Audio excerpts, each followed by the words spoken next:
વલસાડમાં નશાના કાળા કારોબાર પર પારડી પોલીસની તવાઈ।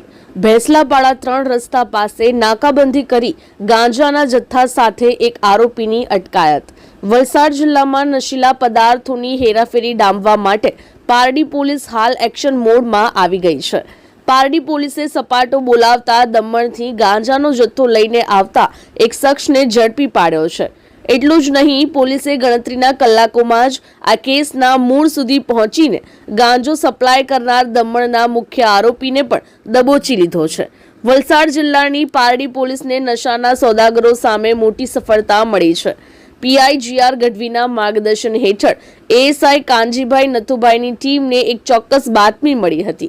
બાતમી પ્રમાણે પર્યા ગામ તરફથી આવી રહેલા એક સફેદ રંગના સુપર કેરી ટેમ્પામાં માદક પદાર્થની હેરાફેરી થઈ રહી હતી।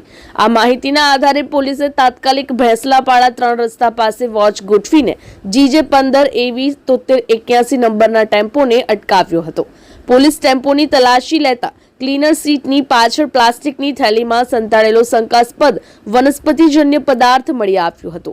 ઘટના સ્થળે જ FSL અધિકારીને બોલાવી પરીક્ષણ કરાવતા આ પદાર્થ ગાંજો હોવાનું પ્રમાણિત થયું હતું। પોલીસે 3700 રૂપિયાથી વધુની કિંમતનો 74.520 ગ્રામ ગાંજો, 5000નો મોબાઈલ અને 2 લાખનો ટેમ્પો મળી કુલ ₹2,08,726નો મુદ્દામાલ કબજે કર્યો છે અને ટેમ્પો ચાલક પ્રકાશસિંહ રાજપૂતની ધરપકડ કરી છે। પકડાયેલા આરોપી પ્રકાશસિંહની પોલીસે પોતાની આગવી ઢબે સઘન પૂછપરછ કરતા તેણે કબૂલાત કરી હતી કે આ ગાંજાનો જથ્થો તેને દમણના વિપિન નાગેશ્વર સાહુએ આપ્યો હતો। પોલીસે જરા પણ સમય વેડફ્યા વિના ટેકનિકલ સર્વેલન્સ અને બાતમીદારોની મદદથી દમણના ભીમપોર ખાતેથી વોન્ટેડ એવા મુખ્ય સૂત્રધાર વિપિન સાહુને પણ ગણતરીના કલાકોમાં જ ઝડપી પાડી જેલના સળિયા પાછળ ધકેલી દીધો છે। અમારી લાઈવ ન્યૂઝ 24 ચેનલને સબસ્ક્રાઇબ કરો,